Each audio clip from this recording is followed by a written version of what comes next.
Buat Anda yang mengikuti di RF Channel dan juga di Instagram, sempat saya membahas mengenai 5 saham pilihan saya yang terbaik, tapi secara global. Dan mungkin ada sebagian orang bilang, wah mas, terlalu mahal Ryan. Ya, sometimes expensive is good ya kan. Mau cari barang murah tapi hasilnya bagus ya. Ya nggak, ya ada sih, tapi kadang-kadang kenapa kita tidak usah bingung, kita mencari yang mahal dan bagus kan boleh juga gitu ya. Prinsip sebagai orang kaya kadang-kadang, tapi jangan khawatir, saham bagus pun kita bisa melihat bahwa akan selalu ada masa penurunan tajamnya.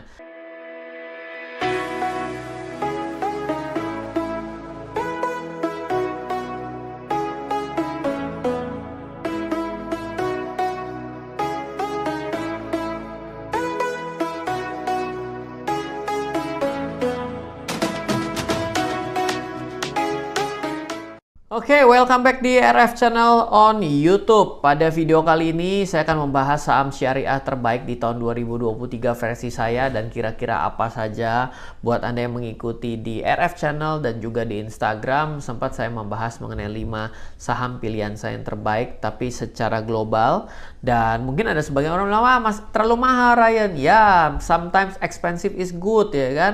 Mau cari barang murah tapi hasilnya bagus ya. Ya nggak, ya ada sih, tapi kadang-kadang kenapa kita tidak usah bingung, kita mencari yang mahal dan bagus kan boleh juga gitu ya. Prinsip sebagai orang kaya kadang-kadang, tapi jangan khawatir, saham bagus pun kita bisa melihat bahwa akan selalu ada masa penurunan tajamnya. Nah, pada saat ini saya juga kembali membahas saham-saham terbaik, di mana saya akan membahas secara lebih spesifik, bukan hanya terbaik dan memiliki likuiditas yang tinggi seperti ada di LQ45, tapi harus ada tambahan tagline-nya adalah syariah itu sendiri. Siapa di antara Anda yang sudah memiliki saham syariah? Dan siapa tahu juga masuk dalam kriteria kali ini gitu. Silahkan Anda komen, dan kalau ada yang mau ditanyakan juga boleh komen, nanti kita akan coba untuk bahas dan jawab di video selanjutnya juga gitu ya. Nah, tapi sekarang kita akan coba berbicara bahwa dari yang menarik ini sebenarnya ada 4 kriteria, di mana 3 kriterianya ini sebenarnya berlaku untuk umum gitu. Nah, ini menjadi suatu awareness bahwa orang kalau mau investasi saham syariah boleh nggak? Ya jelas boleh. Kenapa? Orang membuka tabungan di bank syariah saja boleh, dan untuk KPR, saya pun pernah KPR di bank syariah pun boleh gitu ya. Jadi jangan khawatir bahwa investasi syariah itu bukan untuk orang yang beragama Islam saya, tapi buat siapapun juga boleh join seperti itu. Nah, pada kesempatan kali ini saya mau coba rekap saham-saham syariah liquid dan terbaik yang ada di LQ45, salah, JI30 ya. Penasaran sama saja? Kalau untuk LQ45 itu kan yang kita sudah bahas, dan ini adalah JII30. Kenapa kata-kata JI30? Karena JII adalah Jakarta Islamic Index, 30 adalah 30 saham yang masuk ke dalam kriteria Jakarta Islamic Index gitu ya. Nah, dasarnya dari JI30 itu sebenarnya adalah mengelompokkan dari daftar saham syariah, di mana daftar saham syariah itu adalah masuk sebagai ISSI atau disebut sebagai indeks saham syariah gitu ya. Nah, kalau misalnya ada nggak indeks lain? Ada banyak, ada IDX 30, ada High Dividend 20, bahasanya ada 20 dividen yang terbaik berdasarkan indeksnya. Lalu ada IDX BUMN 20, yaitu adalah 20 perusahaan BUMN terbaik yang ada gitu. Jadi ini ada banyak sekali, dan semakin hari semakin banyak indeksnya. Wah, semakin hari semakin banyak, semakin bingung. Enggak, justru ini adalah memberikan satu contekan buat kita, karena Bursa Efek pasti memiliki data yang lebih proper dibandingkan kita sendiri untuk menganalisa. Data-datanya mereka dilaporin. Kalau kita kan bukan nerima, kita nyari. Bisa jadi kita salah gitu. Nah, dari 4 kriteria yang tadi saya bilang, sebenarnya ada yang pertama adalah liquid. Yang kedua adalah yang keuangannya baik. 3, nilai transaksi pasar reguler tinggi. 3 ini memang ada hubungannya dengan syariah? Tidak.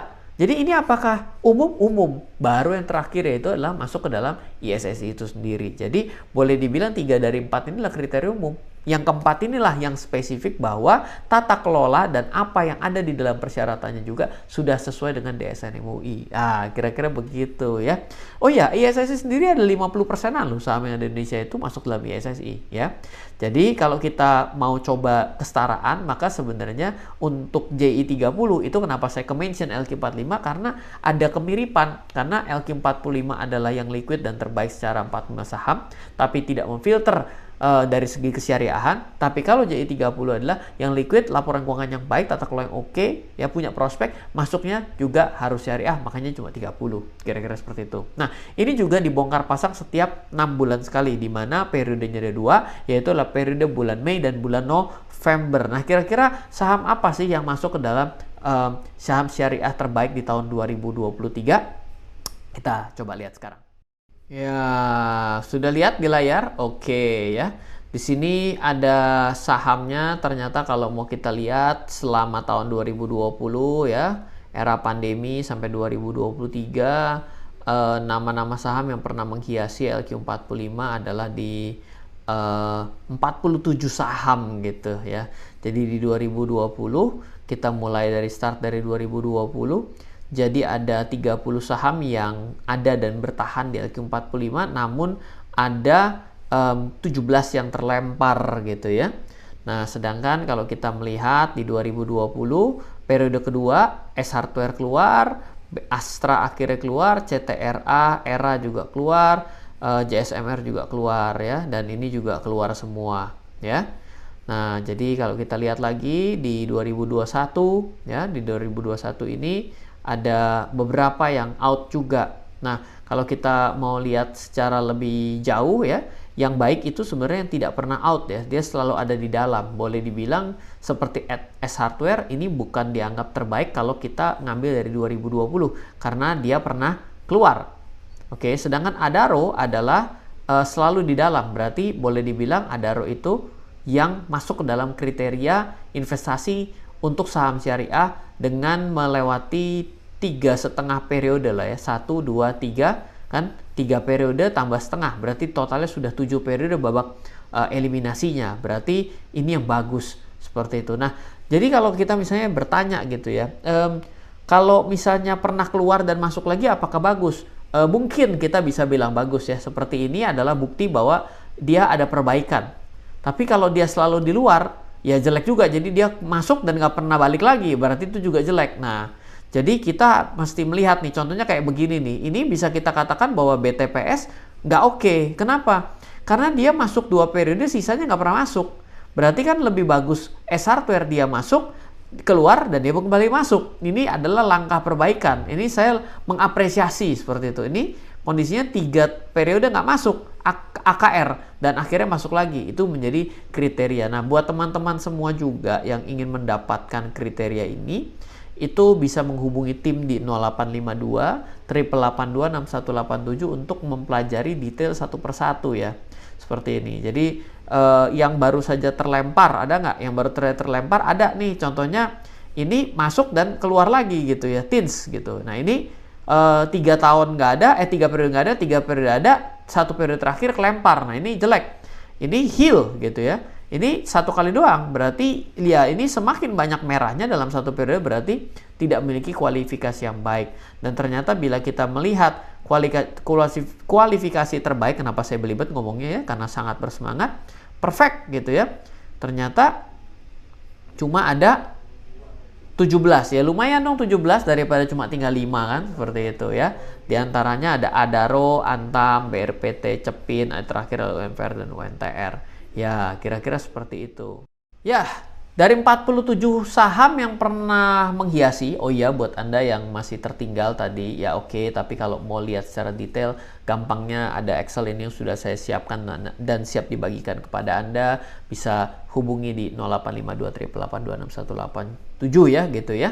Jadi nanti Anda bisa request aja ke tim saya. Ternyata dari 47 selama 7 periode yang mampu bertahan cuma 17-an saham. Bukan suatu perkara yang mudah untuk mempertahankan. Meraih susah, mempertahankan juga sama-sama susah.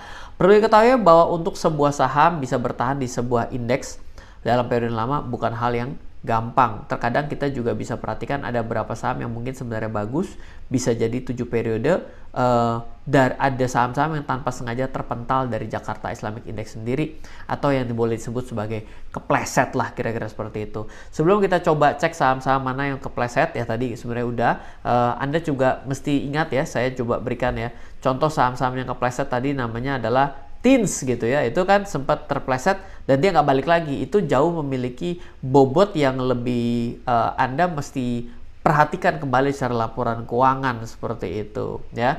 Nah, kalau kita mau coba filter ya dari minim-minim dalam 5 periode itu sempat kepleset di periode-periode akhir, itu coba perhatikan, itu adalah Japfa, MNCN, dan Wika. Lalu di sisi lain ada INKP, Mika, dan BRIS yang sempat terpleset di awal periode tapi justru berjaya hingga akhir periode. Nah, coba kita lihat nih. Nah, ini kalau kita lihat ya, dia di awal akhir malah bisa bertahan gitu ya.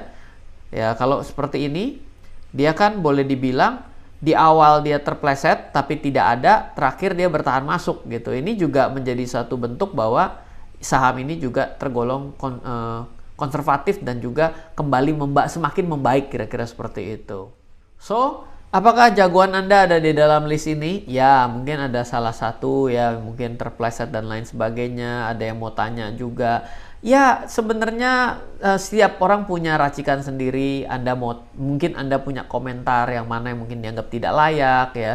Kenapa ada dan tidak, itu sebenarnya tidak bisa selalu bisa kita jawab, tapi mungkin saya juga bisa bedah secara laporan keuangan. So, silakan Anda boleh komen seperti itu ya. Jadi mungkin itu aja sharing saya pada hari ini. Bagi yang mau rekap datanya bisa request data rekap ini kepada tim saya di WA 0852 882 6187 atau bisa klik link di bawah gitu ya. Tolong nanti ketika klik link yang ada description chat tim saya di 0852 ini info yang jelas juga mau minta apa gitu ya, karena cukup banyak data-data yang dibagikan oleh tim saya juga gitu ya. Nah, saya hampir kelupaan buat teman-teman yang mau belajar tentang trading or investing, baik saham, kripto, forex, dan instrumen lain, bisa juga tanya ke nomor yang sama mengenai jadwal terdekat gitu ya. Kita juga bisa provide beberapa kelas, baik yang memulai trading ataupun yang mau coba untuk strategi trading, juga kita ada kelas secara berkala. Semoga selalu bermanfaat. Dari saya Ryan Filbert, salam investasi untuk Indonesia.